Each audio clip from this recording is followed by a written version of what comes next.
Oi, bom dia, terceiro ano, tudo bem? Vamos continuar então com nossas aulas? Hoje a nossa aula agora é de história, tá? Vamos pegar aí a apostila de história. Vocês já começaram com a Tiniele o capítulo 2, né? Vocês estão lembrados?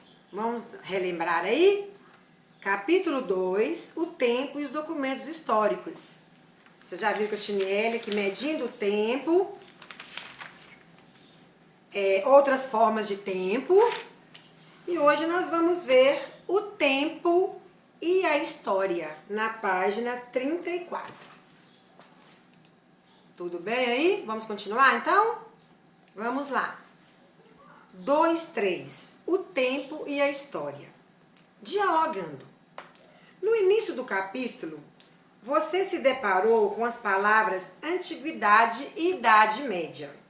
Vocês já viram lá ali nos textos do Tiniele que teve essas expressões, apareceram essas expressões lá. Antiguidade e idade média. Você sabe a que esses nomes estão se referindo? Eles se referem ao quê? Aos períodos da história. Por quem essas palavras são usadas? Quem que usa essas palavras, né? Idade média, antiguidade. Elas são muito usadas pelos historiadores. O que são os historiadores? São pessoas estudiosas, né, baseados em estudos e pesquisas que contam a nossa história, a história do nosso povo. Por que você acha que essas palavras são usadas? Né? Por que ele usa essas palavras? Antiguidade. Para que usar esse termo? Eles são usadas para facilitar a compreensão dos momentos que mudaram e de se viver e pensar. Que com o tempo as coisas vão mudando. Imagina a gente há muitos anos atrás como que eram as coisas, como que elas estão hoje, o modo de vida das pessoas, como que elas faziam os seus trabalhos. Era totalmente diferente. É a próxima. Quais acontecimentos fizeram parte da antiguidade, né? Um acontecimento marcante, e da Idade Média? Da antiguidade tem a fundação de Roma. Nós vamos ver até uns videozinhos muito legais hoje falando sobre, né, a lenda da construção de Roma. E da Idade Média foi a criação de o que nós usamos. Olha que a tia usa aqui, ó, óculos, de relógios. A próxima. O que veio primeiro? A Antiguidade ou a Idade Média? Por quê? O que vocês acham? O que veio primeiro? O que veio primeiro? Foi a Antiguidade. Por quê? Ela aconteceu 4.000 anos antes de Cristo. E a média? A média foi 776 anos depois de Cristo. Tá bom? Então vamos continuar agora teorizando na página 35.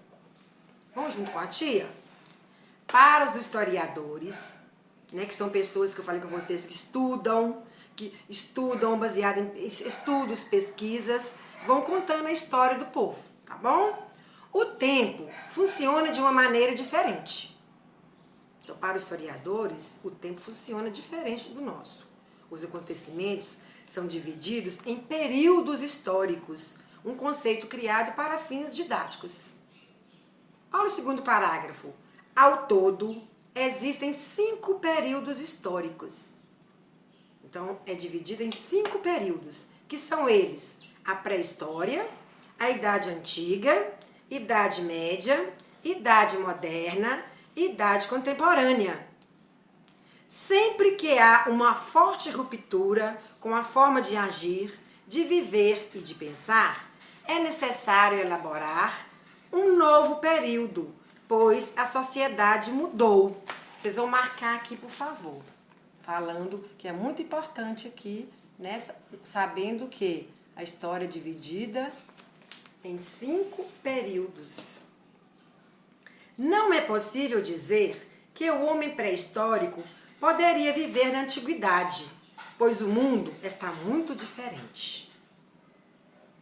O homem medieval, do tempo médio, né, também não conseguiria viver no mundo contemporâneo, com todas as mudanças que ocorrem desde então. Então imagina hoje, vocês hoje. Como que é a vida de vocês hoje?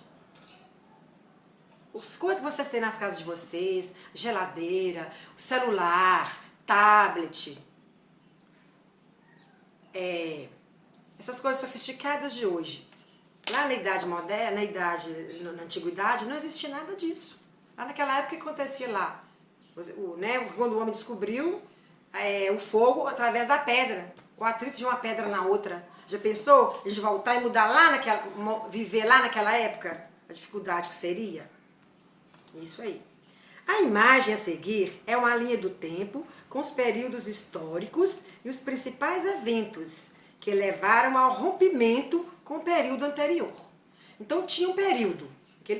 E esse período, gente, não é um dia, um ano, 2 anos, não. São longos anos, muitos séculos, de um período para o outro. Tem período maior, tem período menor. Nós vamos ver na linha aqui. E sempre que acontecia um fato muito marcante, mudava de período. Aí era um período com outro nome.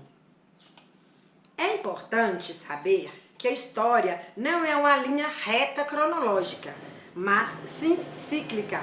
O que quer dizer? Várias coisas acontecem ao mesmo tempo em várias partes do mundo e influenciam diretamente as pessoas e eventos. A organização dos fatos históricos em uma linha do tempo cronológica ocorre para que a passagem do tempo e a relação entre um acontecimento e outro sejam melhor compreendidas. Vamos ver a linha aqui agora. Olha no caderno de vocês. A linha do tempo. Então, nós temos aqui, ó. 1, 2, 3, 4, 5. 5 períodos. Que começa com o quê? Pré. O que é pré? Vem antes da história. Pré-história. A pré-história, quando foi que começou a pré-história? Ela teve início com o aparecimento dos primeiros humanos na Terra. Vocês acham que durou o quê? 3, 5 anos? Não, foram séculos. Aí foi passando o tempo. Com isso veio a invenção da escrita em aproximadamente 4.000 anos antes de Cristo. Encerrou a pré-história. Aí veio qual período agora? Acompanhe para vocês verem aí. A pré-história está de vermelho, agora de laranja, a antiguidade. Já foi um período também maior, que durou mais tempo, mais anos, mais séculos ainda. Aí, quando foi que ele acabou? Ele acabou, ele encerrou no ano 4.476 depois de Cristo. Olha a escrita, 4.000 antes de Cristo. Aí no 476 depois de Cristo foi a queda do Império Romano. O que é essa queda do Império Romano? Roma, capital, sabe quem mora na Roma? Em Roma, gente, o Papa, vocês sabem disso.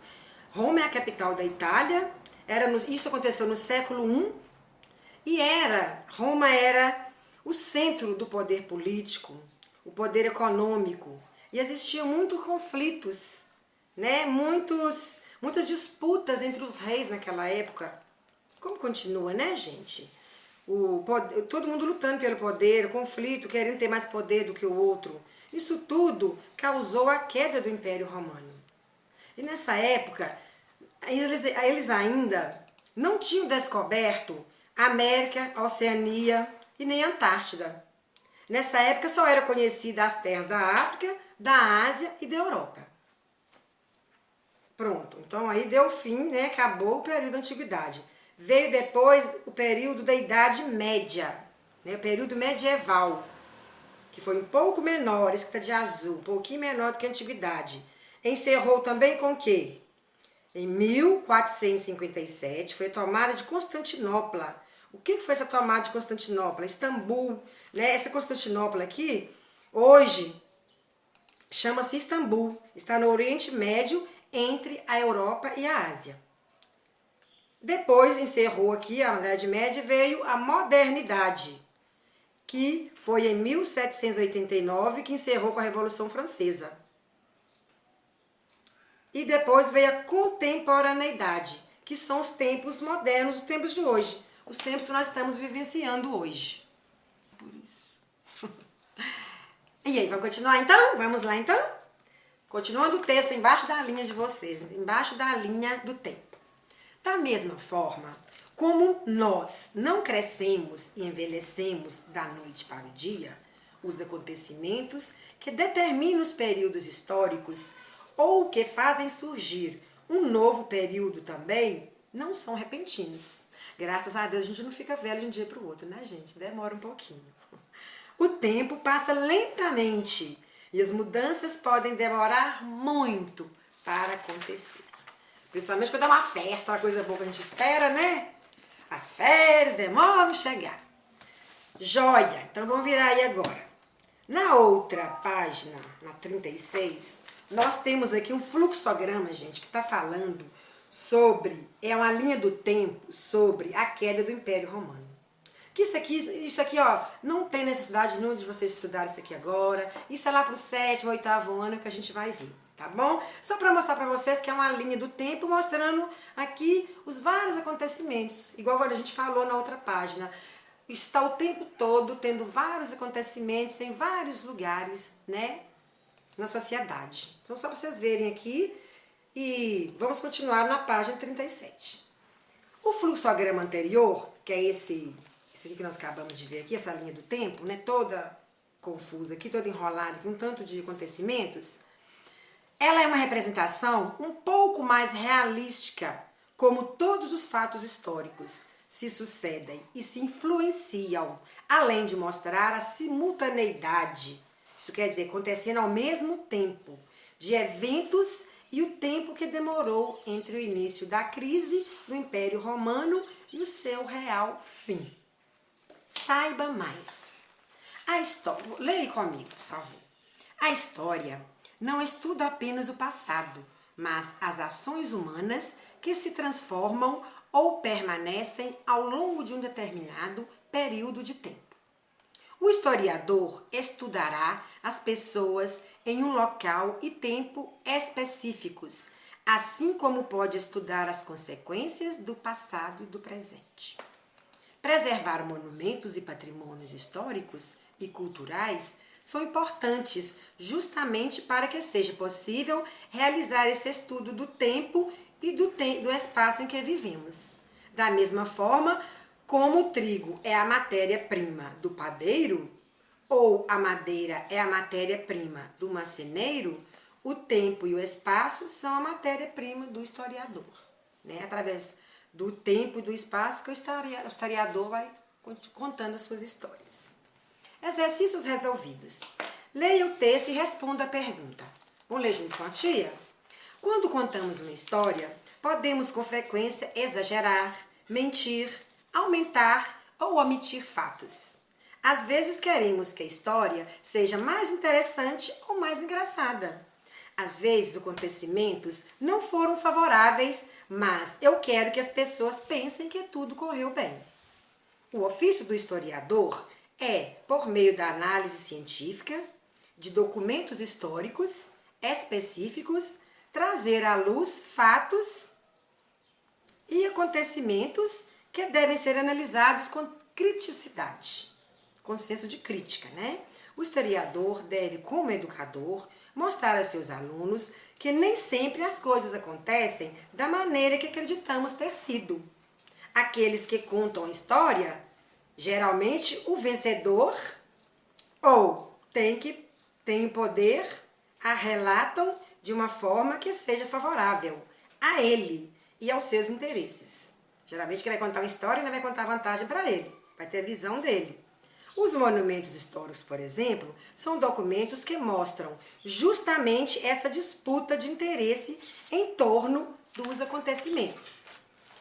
Agora na página 38. Qual o ofício do historiador? Resolução.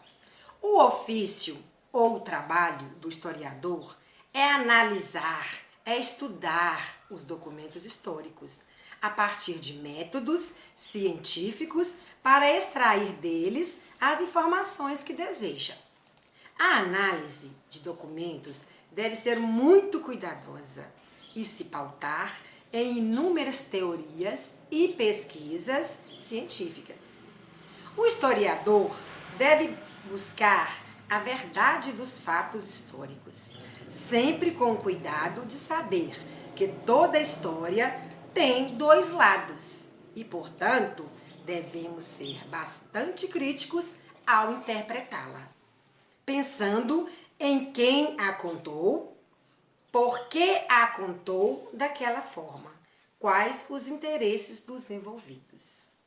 Como a gente já viu, cada um vai contar a sua história favorecendo o seu lado. A gente tem, que ter bastante senso crítico para poder interpretar essas histórias, tá bom? Por hoje é isso aqui, terceiro ano. E aí vou deixar 2 vídeos aqui em anexos para vocês verem, falando sobre a lenda da criação de Roma e da estátua também da loba que amamentou o Rômulo e Remo. Muito interessante. São vídeos rapidinhos e vocês assistem lá que vocês vão gostar, tá bom? Beijo e até a próxima.